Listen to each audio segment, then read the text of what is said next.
Hey guys, welcome back to today's video. Today is Sunday, June 16th, 2024, and today we are going to be talking about President Biden's campaign in the state of North Carolina and its 16 electoral votes that could prove to be pivotal in the 2024 presidential election. Now, the 2020 presidential election in North Carolina showed that President Donald Trump won with just 49.9% of the vote, just shy of a majority needed across the state. Now, President Trump still ultimately ended up winning with a 1.3% advantage over President Biden, but it was a very big increase in support that we saw on the overall net for Democrats relative to both 2012 and the 2016 presidential elections.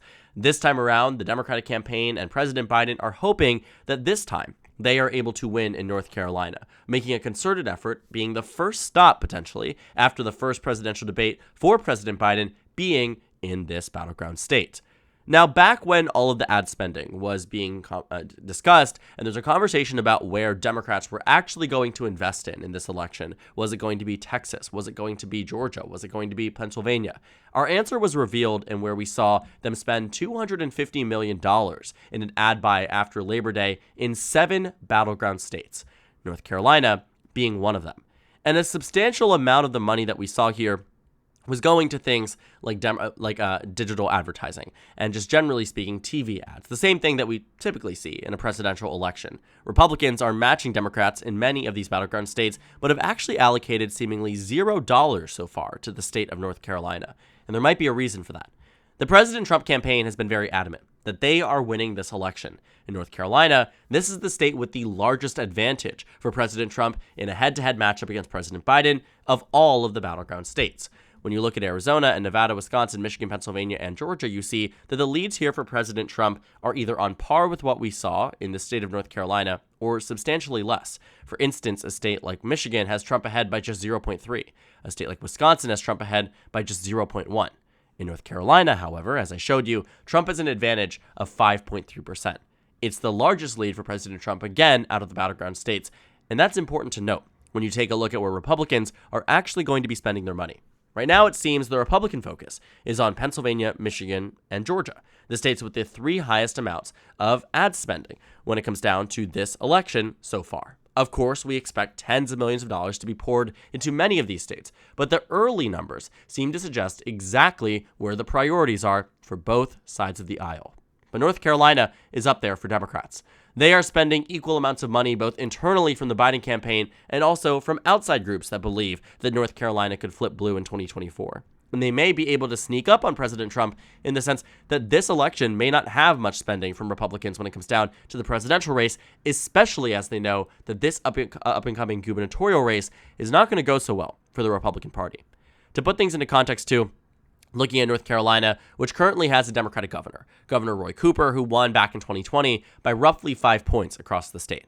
In 2024, Democrats might actually expand on that margin, running against Lieutenant Governor Mark Robinson, whose Wikipedia page explains exactly why he has a lot of problems.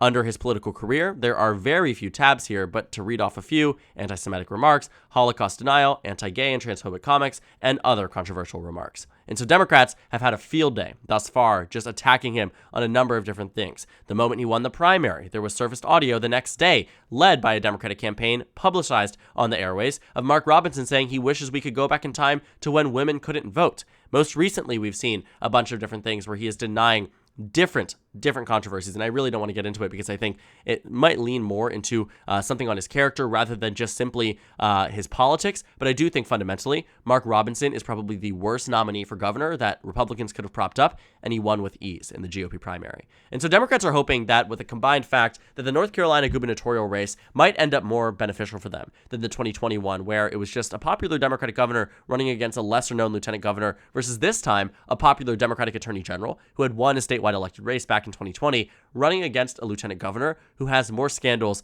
than practically any other mainstream Republican that is running across the state. This also combined with the state superintendent race that Republicans nominated a candidate for that race who was actually called on the public execution of President Obama and President Biden. And so Democrats have really, in a way, found themselves to be lucky that in North Carolina, the slate of Republican candidates here is far from impressive. And I think this is why you are starting to see the Biden campaign really look at this as a dark horse opportunity to tap into it and potentially win over the state. Now, on my own personal prediction, I don't have North Carolina as a Democratic state. Back in 2020, however, I did. and that ended up being incorrect. I think that back in 2020, the numbers looked a lot better for President Biden compared to President Trump. He led on Election Day by roughly a point across the state, and it was, close enough that it could have been reasonably been a President Trump victory. I think I had it as one of the narrowest Biden states on my map here, but I think at the time it made a bit more sense than it does today. With that being said, overconfidence and a sense of complacency can lose you an election. Take a look at the Hillary Clinton campaign from 2016. And in 2024, it seems very much so that the Trump campaign is actually leaning more into that versus the President Biden campaign, which is working like they're 10 points down because arguably in some of these states, they are 10 points down. And so in North Carolina, I think we are seeing a concerted effort from the Biden campaign to really tap into the same type of bases that allowed President Obama to win here back in 2008. That was the last time a Democrat won in this state since 1976. And so Obama won here by just 0.33%. It was a very close state. It was 14,000 votes that separated the two candidates, and it was the closest race besides Missouri of the presidential cycle. And so to put things into perspective too, Missouri is now a Trump plus 20 state. Indiana voted to the left of North Carolina. Obama won it by a point. Trump has since won that state by over 20 points. And so you're looking at North Carolina. It very much has been a consistent swing state, but Democrats have been, so unable to win over this state despite many trials, many efforts. But to be fair, in 2008, Obama lost Georgia. Obama lost Arizona. And so this map here isn't a perfect indicator of what we can expect in 2024, but it is just to show you the last time and the circumstances that surrounded the last Democratic victory in North Carolina. But Vice President Harris seems to be taking the main focus of North Carolina. Vice President Harris, who was elected as the first black woman across the country to be vice president, and it was a very notable big first, especially for the black community. You find that Kamala Harris, Democrats are now trying to go ahead and make her more approachable to the average person, trying to build out a character for her, make her her own principal, right? Kamala Harris, in many ways, I think, has been an extension of the President Biden administration. She is the vice president, but now she's becoming more of a prime campaigner and somebody who is holding solo rallies. She just recently had one in the state of Maryland. President Biden was not in attendance at the one that Kamala Harris was at. In North Carolina, she has visited this state 5 times in 2024 alone, and she is expected to visit far, far more. And it looks like, too, that much of her time, according to The Hill, based on what they have been tracking here, is that a lot of her time has been speaking directly to black communities. You're talking about getting rallies and inviting members of HBCU leadership. You're getting rallies in different regions of the state that very much have high black populations. And in an intentionality sort of effect here of trying to inspire a base that was crucial for Biden's victory in 2020, but arguably even more crucial to Obama's victory in North Carolina in 2008. Because North Carolina, again, has been this consistent tough nut to crack for Democrats. They couldn't even do it in 2020 with the highest voter turnout we have seen for every demographic group since the 1900 election. And so looking at this election, looking specifically at North Carolina, Kamala Harris is supposedly dubbed as Biden's secret weapon in North Carolina. And I think that might be a very, very accurate depiction. Now, I do think Democrats need to go far more than having Vice President Harris in North Carolina. Right now, it seems as if they are opening their 14th field office in North Carolina. Right now, President Trump has 0. But so far, it has had 0 effect when it comes down to the head-to-head polls. I mean, even since the announcement of President Biden visiting the state, President Biden visiting the state himself, Vice President Harris being in the state 5 times, it hasn't had an impact on the polls here, and neither have the field offices. But it does come into question, is this when the campaign is in its full might? Is this when the campaign is able to do as much persuasion and swaying of the bases and inspiring of the bases to get out and vote? And my honest answer is probably not. We're probably not going to see much sway in the polls, except for maybe if President Biden has a stellar debate performance. Anything less than that probably won't sway the polls at all. And I think this time around, what we are going to find is that because this race has been so drawn out, I mean, we are talking about being in a very similar place back in January where we practically knew it was going to be President Trump and President Biden again. Even 4 years ago, we could have said that it was probably reasonable to believe that President Trump would come back and run again. Would he lose this election to Donald Trump and to Joe Biden? And so I certainly think that we're sort of in this limbo where we have been really trying to believe that people are going to see this as a two-way race. And so far, they haven't. And so that could be doing damage. I mean, it is doing damage too in North Carolina. The averages here have President Trump at 48, President Biden at 43. And so you're talking roughly 7% of the electorate here, 8% of the electorate that is supposedly undecided. I mean, this is an election where people have made this choice back in 2020. Reverting to their priors is not at all a hard thing to see happening. And if that should happen, North Carolina will go to Donald Trump, but he'd overall lose the election. And so I think what President Biden is trying to do here is also force Donald Trump's hand in North Carolina. I think the visits from Kamala Harris, of course, are on one thing, part of an administrative effort to do outreach more to Black Americans, but also a campaign effort, but also, in a way, to scare the Trump campaign into spending money on North Carolina when maybe Democrats don't actually believe it's going to be a state that they are going to win. I think the Biden campaign is very adamant that these 7 battleground states are the ones that they're most focused on: Pennsylvania, Michigan, Arizona, Georgia, Wisconsin, North Carolina, and Nevada. And of course, smaller states are going to receive less ad funding. For example, Nevada, which is the smallest state out of the cohort of swing states here, this is a state that is receiving the least amount of funding, but it is also the state that needs the least amount of funding, versus a state like Pennsylvania, which happens to be the largest state on this battleground against swing state cohort here, getting the most amount of funding. And so while funding isn't always the biggest example of things, you do point things out. For instance, in North Carolina, on the Republican side, exactly $0 is being allocated right now on swing state ad spending. North Carolina is 16 electoral votes that could make or break an electoral victory for either candidate. On the flip side, for Democrats, North Carolina comes in second to last in terms of the most money being spent. And so while they are certainly spending millions upon millions in North Carolina, opening up 14, 15 to 20 field offices before we hit the end of the summer, that does matter, and that does show an investment in the state too. But it also, in the same way, could be the same type of political maneuvering that Republicans have been trying to get Democrats to invest in the Maryland Senate race. Republicans know at the top that they're not going to win the state of Maryland. Maybe on the Democratic side, they're acknowledging, while North Carolina would be nice, and in the circumstances of the 2020 election, would have been better, right?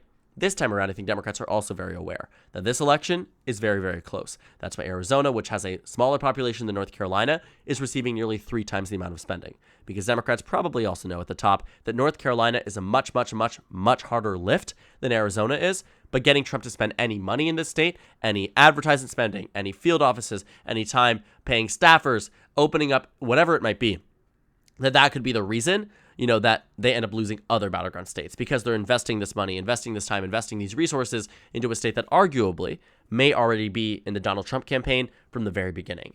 And so there's a bunch of different ways that we can take a look at this, and I think North Carolina might serve to be as this state where it will be the true test of the Biden campaign's political calculus. Where are they doing things effectively? How are they doing things effectively? And what is the impact of this not only for Democrats, but also Republicans? Does this drive attention away from other battleground states? Does this have down-ballot repercussions for some of the swing states, swing districts here that we're seeing in North Carolina? And the answer is maybe, right? We don't know what we're going to see until we actually see it. We don't know what the outcome will be, especially in these areas that you are finding the Democrats are really hoping the voter turnout is increased. And so on one end, I could totally see this as a political calculus move to go ahead and make Donald Trump spend money on this state. On the other hand, I do believe the Biden campaign genuinely wants to fight for this state and genuinely thinks that there is a pathway to victory in the state. And maybe there is. There's so much that is uncertain between now and November, and North Carolina still serves to be as one of the closest states on the 2024 electoral map. I would say North Carolina, out of the cohort of swing states, is probably the largest state in terms of margin that I expect to go to either candidate. I expect President Trump right now to win by roughly 2 to 3 points. He won in 2020 by 1. He won in 2016, though, by 3 points. And so it really just depends on the circumstance. It really, really, really just depends on what we have happens between now and Election Day. But investing into the state, spending time in the state, making this a known swing state for your 7-state, electoral map here that is actually going to be important. The 7 states the Democrats are going to fight for, and that's pretty much it. They're not going to spend much money in any of the other states. Republicans probably aren't either, because this is where the true test of this election goes. This is where Democrats and Republicans are going to be fighting tirelessly. These battleground states are going to define this election, and North Carolina is one of them. And so I just keep a very close look at North Carolina, see what Democrats are doing on the down-ballot races, see what President Biden is doing. If he does end up visiting the state after a debate, especially the first stop after the debate, depending on how it goes for President Biden, this could be the start of him and his campaign trying to build momentum. Momentum that was started with Vice President Harris, continued by President Biden, continued by a slew of advertisement spending. I mean, there are plenty of different ways to see how North Carolina does eventually end up in the Biden column. And while it isn't the likeliest outcome, and I think it's probably the least likely out of our electoral map as of right now, I do believe there is a way for President Biden to win North Carolina. And should he do so, it would negate the need for a state like Michigan. It would negate the need for a state like Arizona and allow President Biden a pathway to 270 without going into some of these other battleground states. And so it's all about building out options for the re-elect, building out options for President Biden to win another 4 more years. And North Carolina is a key component of that in one way or another, even if President Biden ends up losing the state to former President Donald Trump. So thank you guys so much for watching this video. Make sure to comment down suggestions below. Subscribe on the left if you haven't already, and check out the Instagram and Twitter. At the bottom left of the screen, there's also a Discord server for you to go ahead and join. On the screen, there's a video you can watch, and then a playlist for my 2024 presidential election analysis videos. Again, thank you guys so much for watching, and I will see you all tomorrow.